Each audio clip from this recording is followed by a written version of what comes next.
Hello, this is the Parenthood and Children presentation by Reaume. The first question of the presentation will address is what factors need to be considered when deciding whether or not to become a parent. There are many factors that need to be considered when deciding to become a parent or not. Some of these factors include current health status of both male and female, financial circumstances of both the parents, emotional consideration, career goals, support networks of the parent, and the current age of the parents. Physical health is paramount when deciding to become a parent or get pregnant, as it's extremely hard on a woman's body. While pregnancy itself is extremely physically demanding on the woman's body, parenting as a whole, from childbirth to infancy and raising them up through to adulthood, is also physically demanding. When deciding to become a parent, or if a couple should get pregnant, they should take a moment to think about the health of both the male and the female in the relationship, or both the partners in the relationship, and make the decision whether or not they're both healthy enough physically to be able to take care of an infant that's going to be up all night, or a young child who's going to want to play, or a teenager who's going to need to be supervised. Additionally, parents will also need to be on top of finances so that they can provide a stable environment for the children. When deciding to become a parent or get pregnant, it is important to think about the financial cost of pregnancy. Pregnancy is going to cost money, whether or not you are having your child delivered in a hospital, going to have hospital bills. So it's important to take a look at your health insurance, see what that's going to cover, and to be able to decide whether or not you are currently financially able to support even a pregnancy. Whether the doctor's visits for ultrasounds or other checkup to make sure that pregnancy is going well. Furthermore, you're going to have to be able to financially support a young infant, diapers, baby food, formula, or whatever you need to take care of a baby. Start saving for a child's future. These are all financial considerations that young adults or even older adults should think about when deciding on whether or not to have a child or become a parent. Along the same vein as physical health, parents need to be sure that they are emotionally stable and able to take care of another human being. When deciding to become a parent or not, you must be able to nurture, love, and support this new child and new life that you're bringing into the world. Parents should take a moment to think, am I mentally stable? Have I had depression? Do I need to get my depression taken care of? Or do I need to take care of my PTSD or any other kind of emotional or traumatic experience that's going to prevent the parent from being able to fully love and support the child emotionally? New parents or people trying to decide if they want to become a parent need to be able to determine how a child will affect their future career goals. Women specifically need to be sure that they will be able to take time off from work to be able to give birth and recover. This is a big impact on a woman. If she has health complications or other issues, she might have to take more than a couple months off of work to be able to give birth, deal with the aftermath of pregnancy, and then just if they want to spend time after pregnancy taking care of the infant, staying at home, this is all going to impact their future career goals, or possibly impact them. So when deciding whether or not to become a parent, these are things that need to be discussed and decided on. Are you willing to put your career on hold to be able to take care of the new child or become a parent? Another thing that should be looked at when trying to decide whether or not to become a parent is your support network. Do you have a good support network to help you take care of the child? This is especially important if both parents are working and they're going to not be able to spend 100% of the time, or one of the parents is not going to be able to spend 100% of their time with the child. Will there be grandparents that are able to help take care of the child? Is there going to be someone they can pay to help take care of the child? Is there people that can be relied upon that are trustworthy to be able to look after the child if there's an emergency or they need to be picked up from school or anywhere else and the parent isn't available? Finally, the last decision that will be looked at in this presentation is age.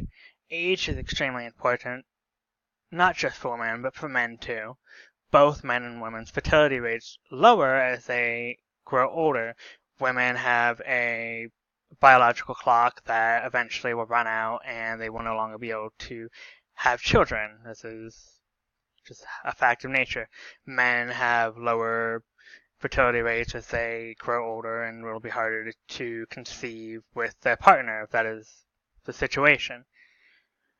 And additionally to fertility rates and being able to have a child, there's also implications beyond that, such as, well, if you're younger, if you are younger, that means you'll be younger when your parents, or when your children reach an older age. If you wait until you're older to have a child, such as 35, you'll be much older when your children reach the age in which they can have children.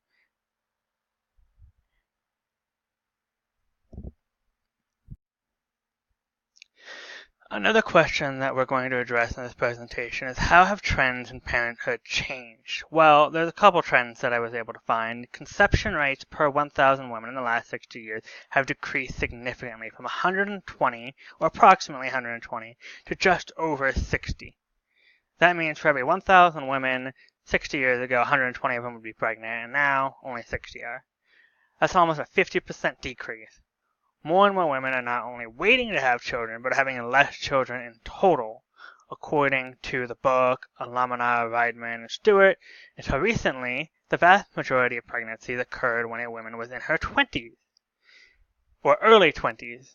Because of this, having a child in your early 20s. Whereas now, pregnancies happen more towards the end of the 20s and early 30s. So now it can be seen that having a child in your early 20s is considered early. Additionally, another trend in parenthood that has developed in the last few decades is that fathers are now desiring to spend more time at home with the children to develop a deeper emotional bond with their children. According to this Pew Research Center poll, as you can see, for the most part, mothers feel they spend either the right amount of time or too much time with their children. But there's almost a 50% of men feel that they want to spend more time with their children. They currently feel they spend too little time with their children and they want to spend more time at home.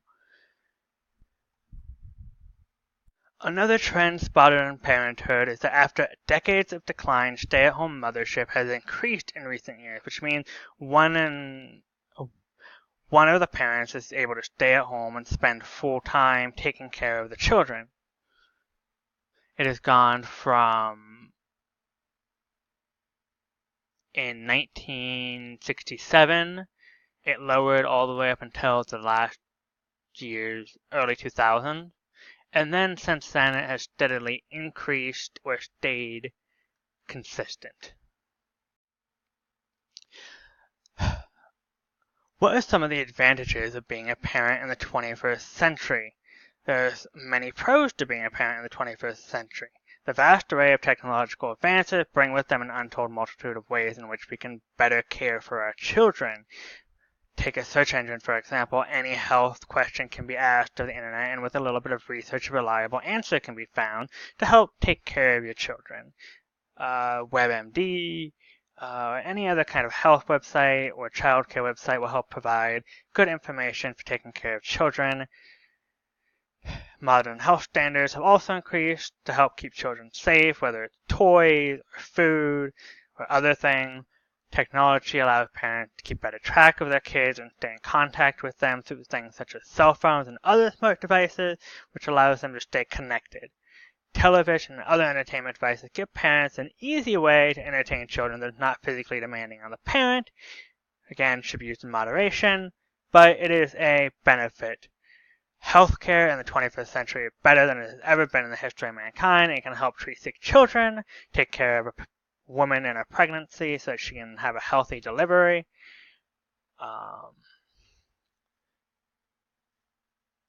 Some of the downsides of being a parent in the 21st century is that many of these advantages also come with unintended consequences if not monitored properly. Entertainment devices and entertainment sources can cause children to not develop social skills needed to survive in a modern society. Many of the prepackaged foods and fast food and treats that we all love are also bad for us. When given to children who don't know better, it can lead to weight problems and lifelong struggles with obesity.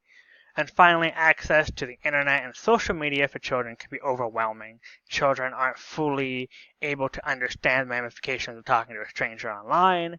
Many children are not equipped to handle navigating the internet and knowing what is fishy and what is legitimate. These are my sources for this presentation.